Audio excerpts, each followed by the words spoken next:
और केंद्र सरकार के लिए दिया, साथ के लिए दिया। हम कोई राजनेता नहीं है, हम आम जनता है। और इस बीच में हम कितने को एक और कल एक्सपायर, हम बचा नहीं पा रहे, यहाँ बैठ के भी हम बचा नहीं पा रहे। कारण है कि भाई नौकरी कर जाना वो संघर्ष है, मैं समझ है। आपने एक वादा मतलब यहाँ पे हमें दिया जगह दोबारा से, जहाँ से हमें डिटेन चोर लूटर की तरह हमें समझा जा रहा था, कोई क्रिमिनल की तरह डिटेन बार बार किया जा रहा था, और हम यहाँ पे बैठे थे। तो उसके बाद अब हम यहाँ पे सुरक्षित हैं, ये हमें पता है, और हम यहाँ पे संघर्ष कर रहे हैं। अब बस एक ही चीज है कि हमारी जैसे हमारी नौकरी वापस गई थी, ले लिया उन्होंने, मतलब दे के ले लिया, चाहे वो कोई भी हो, सीएम साहब हो, चाहे वो एलजी साहब हो, चाहे कोई भी हो, हमें उससे नहीं, हम उसको नहीं जानते। हम ये जानते हैं जो सरकार हमारी नौकरी को हमें वापस करेंगे वही हमारी कर्तव्यता होंगे और उन्हीं को वोट जाएगा। ये सबसे 10,700 अगर वोट बैंकिंग में इन्होंने काउंटिंग की है तो ये काउंटिंग अनगिनत में काउंटिंग जाएगी और हर राज्य में जाएगी, क्योंकि यहाँ एक राज्य के बच्चे नहीं बैठे, यहाँ हर राज्य के, कहते हैं ना दिल्ली राजधानी है देश का, तो देश के कोने कोने जो राज्य से यहाँ पे उपस्थित है बच्चे, यहाँ पे तो मान लो हम यहीं के सिटीजन है, लेकिन इससे जो जिस भी क्षेत्र से कोई बिलोंग करता हो वहाँ वो वोट पहुँचेगी और वहीं की सरकार बनेगी, क्योंकि सरकार हमें वो चाहिए जो हमें नौकरी दे सके, जो हमारी आजीविका चला सके। हमें फ्री का कोई चीज नहीं चाहिए, हम तक ये मांगने के लिए बैठे कि हमें कोई फ्री का कोई हमें दे जाए, यहाँ पे कटोरी लेके नहीं बैठे, गरीबों को लिया है, ईमानदारी से हमने काम करके दिया है। ये सच्चाई की चलो गरीबों को आपने कह दिया कि हाँ हमने गरीबों को लिया है, कोई बात नहीं, आपने गरीबों को लिया है तो गरीब को लेना ही, एक ईमानदारी से आप अपने काम को पूर्ण कर रहे हो, ये चीज है। जो काम आपने दिया है वो काम आपका सुचारू रूप से पूर्ण हो रहा है, तो ये और उसको आप दिखा भी रहे हो कि हमने ये काम इस क्षेत्र में करवाए हैं, और वो काम देखो कितनी सुदृढ़ता से, कहते हैं ना निष्पक्ष भाव से उन्होंने किया है। तो आगे भी हम चाहते हैं कि हमारी आजीविका ऐसे चलती रहे। तो सरकार सर अब हमें ना बस हमारी जो भी मतलब रोजगार आजीविका उन्होंने देने में छीने की वो मतलब हमें वापस लौटा कर बस ध्यान से, इसके लिए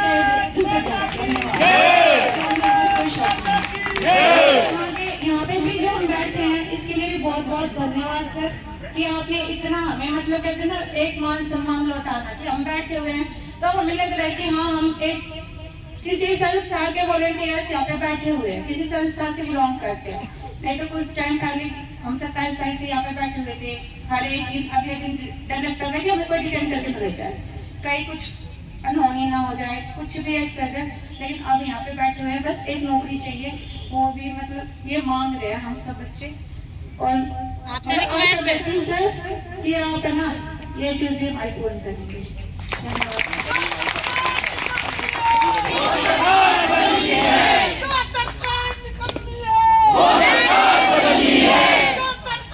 कहना चाहता हूँ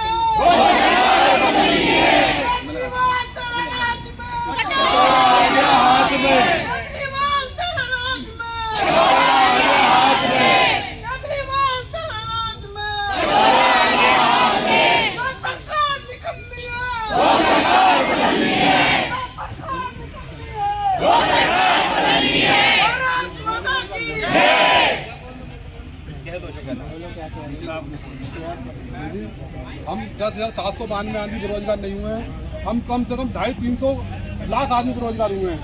वो किस तरह हुए मैं आपको बताता हूँ किस तरह हुए हैं। हम 10,792 आदमी बेरोजगार नहीं हुए हैं, हम 2.5-3 लाख आदमी बेरोजगार हुए हैं। आप कहो 10,792 2.5-3 लाख आदमी कहाँ से आ गए? मैं आपको बताऊँ 2.5-3 लाख आदमी कहाँ से आ गए। हमारा दूध वाला, हमारा राशन वाला, हमारा चाय वाला सब हमसे जुड़े हुए थे, उनका भी रोजगार हमारे से चल रहा था। हम उनसे चाय खरीदते थे, हम उनसे राशन खरीदते थे, हम उनसे दूध खरीदते थे, उनका भी रोजगार इसको प्रभावित हुआ है। इसलिए हम 10,792 नहीं है, हम दिल्ली में 2.5-3 लाख आदमी बेरोजगार हुए हैं। और आपको एक बात तो बताना चाहता हूँ मैं, जिस तरह 15वीं शताब्दी में भक्ति काल चला था, अब दिल्ली में बेरोजगारी काल चल रहा है। 1 नवंबर 2023 से और अब तक जब तक धरना चलेगा बेरोजगारी काल चल रहा है। आप इतिहास में लिख लो, इतिहास के पन्नों में काले अक्षरों में लिखा जाएगा ये दिन कि बेरोजगारी काल चल रहा है भारत और दिल्ली के इतिहास में। जय हिंद, जय भारत।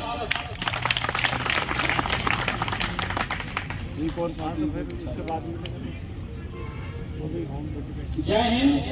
हमारे अपने माननीय कपिल मिश्रा जी हमारे साथ उभर के आए हैं। हमें इनसे बहुत उम्मीदें हैं कि हम लोग को हमारे जितने साथी हैं, जितने बेरोजगार हुए हैं, इनको नौकरी, हमारी नौकरी वापस मिलेगी। और हमें कुछ नहीं चाहिए, हमें सिर्फ हमारी जो हम जहाँ ड्यूटी करते थे हमें वापस जाना है। और हमें उम्मीद है ये साहब हमारा मनोकामना पूरा करेंगे। और हमारे साथियों से यही उम्मीद है कि हमारे सर जो आए हैं ये पूरा ये काम करेंगे।